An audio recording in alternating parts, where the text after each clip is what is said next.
kulan wacan daawadayaal halkan waa warsiday kusoo dhawaada qodobada wararka ugu waaweyn ee Soomaaliya waxaana ka mid noqonaya madaxweyne Farmaajo waa maxay shuruuda uu ku xiray beesha caalamka farole oo soo jeediyay 4 qodob oo la xiriira shirka ka dhacaya xalane musharax madaxweyne oo ka hadlay qaraxii lala eegtay taliyaha ciidankiisa ilaalada u ahaa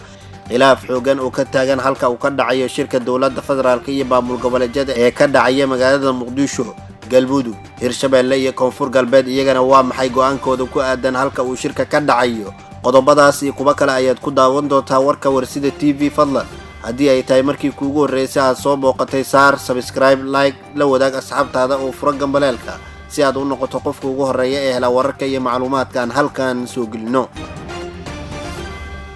hagaag daawadayaal ku soo dhawaada faahfaahinta madaxweynihii hore ee maamul goboleedka Puntland haatan senator ka tirsan aqalka sare ee baarlamaanka Soomaaliya ayaa qoraal ka soo saaray ismariwaaga doorashada dalka ka taagan waxaana uu soo jeediyay farole 4 qodob oo xal u noqon kara sida uu hadalka u dhigay Cabdiraxmaan Maxamed Maxamuud Farole oo soo saaray qoraalkan ayaa si aad u cambaareeyay tallaabooyinkii uu dhiiga ku daatay ee uu qaaday madaxweynaha muddaxileedkiisa dhamaaday ee Maxamed Farmaajo waxa uu aaminsan yahay mas'uulkan in aan xal la heli karin haddii aan garawshiya laga bixin tabashooyinka daneeyayaasha qaar farole waxa uu taageeray heshiiskii 17 Sebtembar ee ka dhacay Muqdisho sanadkii tagay ee 2020 laguna gaaray magaalada Muqdisho waxaana uu soo jeediyay in si wada oggol ah loo dhaqangeliyay heshiiskaas dhanka kale waxa uu ka digay in Farmaajo uu isku koobo fulinta heshiiskaasi senatarka ayaa sidoo kale waxa uu aaminsan yahay in horey loo socon karo haddii intaasi la helo lagana gudbi karo caqabadaha ku hareersan doorashooyinka dalka 4 qodob oo uu aaminsan yahay madaxweynihii hore ee Puntland haatan xildhibaan ka tirsan aqalka sare in lagu gudbi karo marxaladaha lagu sugan yahay ayaa waxa uu ku kala sheegay sidaan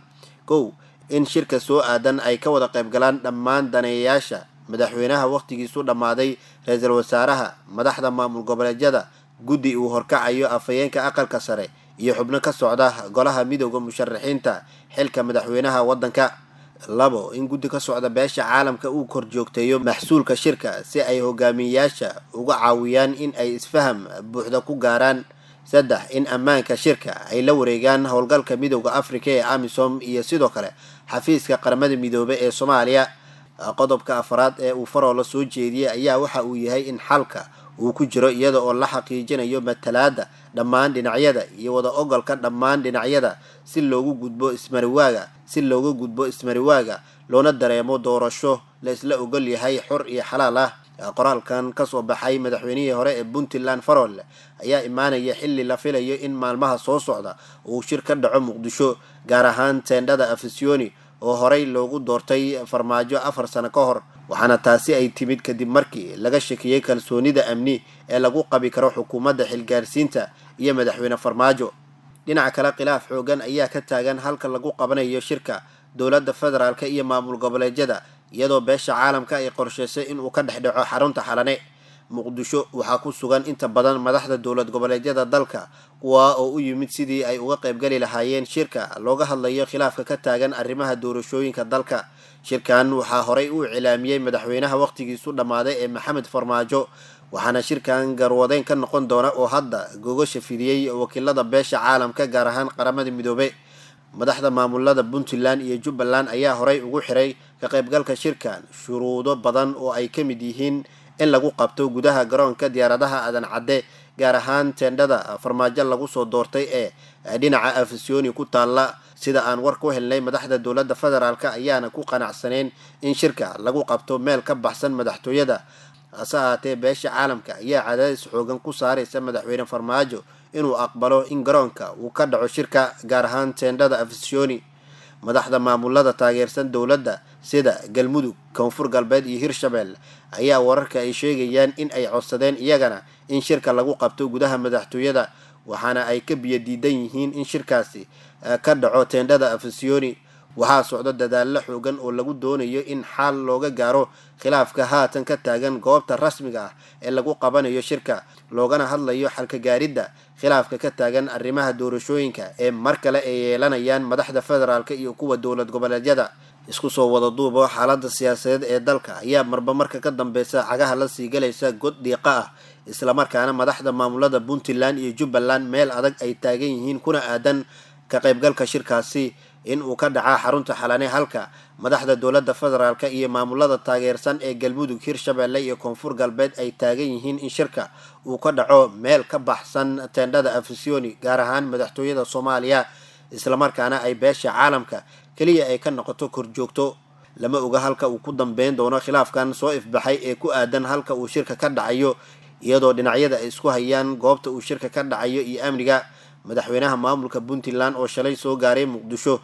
ayaa ka hor inta uusan imaan Muqdisho waxa uu iska soo hormariyay cutubyo ciidan aad u tiro badan oo ka tirsan ciidamada maamulka Puntland ee ilaalada madaxtooyada maamulkaasi, waxaana ay siteen hubka culus iyo kuwa fudud, qaarkoodna ay horey u soo qaateen rasaas aad u xoogan, taas oo la micno ah in madaxweynaha maamulka Puntland uu ka baqayo in dagaal uu kala kulmo ciidamada dowladda, gaar ahaan ay gacanta ku dhigaan isaga iyo Axmed Madoobe. Dhinaca kale, war lagu kalsoonaan karo ayaa sheegaya in Axmed Madoobe hoyga uu ka degan yahay Muqdisho lagu kordhiyay ciidamo aad u tiro badan, taas oo cabsi badan ku abuurtay Axmed Madoobe kadib markii la sheegay in ay ku wajahan yihiin hoyga Axmed Madoobe uu ka degan yahay ciidamada Danab, Gorgor iyo Haramcad, kuwaas oo damacoodu yahay in gacanta ay ku dhigaan, waxaana cabsi ku abuurtay Axmed Madoobe kadib markii uu dalbaday in ciidamo hor leh la keeno hoyga uu ka degan yahay Muqdisho. Halka uu Muqdisho ka degan yahay Axmed Madoobe, dhabayaasha soo gala ayaa waxaa la dhigay ciidamo aad u tiro badan, kuwaas oo sitaa hubka culus iyo kuwa fudud si ay u xaqiijiyaan amniga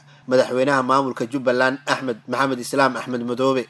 dhinaca kalena haddii aynu eegno musharax madaxweyne Daahir Maxamuud Geelle ayaa faahfaahin ka bixiyay qaraxii lagu weeraray taliyaha ilaalada u ahaa ciidanka isaga ilaaliya. wasiirkii hore ee warfaafinta Daahir Maxamuud Geelle oo haatan ah afhayeenka midowga musharaxiinta mucaaradka ayaa war ka soo saaray qarax xalay magaalada Muqdisho lagula beegsaday sargaal ka tirsan ciidamada dowladda, hase ahaatee isaga si gaar ah uga gacan siinayay dhanka amnigiisa.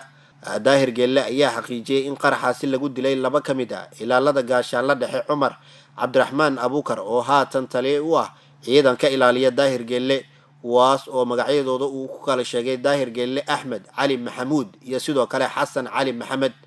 sidoo kale waxa uu intaasi ku daray wasiirkii hore ee warfaafinta inay dhaawacyo soo gaareen sargaalka lala beegsaday qaraxa iyo 3 askari oo kale. musharax madaxweyne Daahir Geelle ayaa tacsi u diray ehelada askarta ku dhimatay qaraxaasi, isagoona kuwa dhaawacmay alla uga rajeeyay in caafimaad degdeg ah ay helaan. qoraal uu soo saaray musharaxa ayuu sidoo kale ku sheegay in taliye Cumar uu door weyn ka soo qaatay dagaalka ka dhanka ah Al-Shabaab ee weli ka socda gudaha dalka.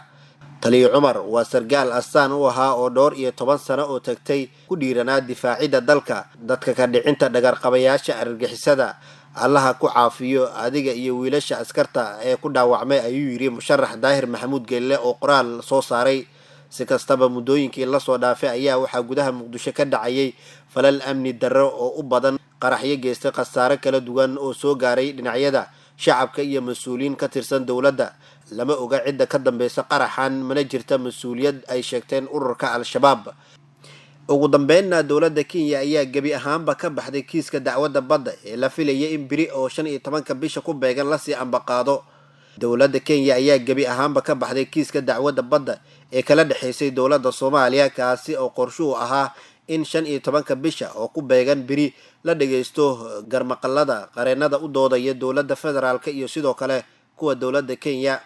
wargeyska Daily Nation ee ka soo baxa dalka Kenya ayaa qoray in uu arkay dukumiinti ay Kenya u dirtay maxkamadda kuna wargelisay in aysan ka qayb gali doonin dhageysiga dacwadda kadib markii maxkamadda kal horay u diiday codsiga Kenya ee ahaa in kiiska markii saddexaad dib loo dhigo. macadda hadda go'aanka ay maxkamadda qaadan doonto in ay mar kale kiiska dib u dhigi doonto iyo inay gudagali doonto dhageysiga garmaqalada qareenada u kala doodaya dowladaha Kenya iyo sidoo kale Soomaaliya.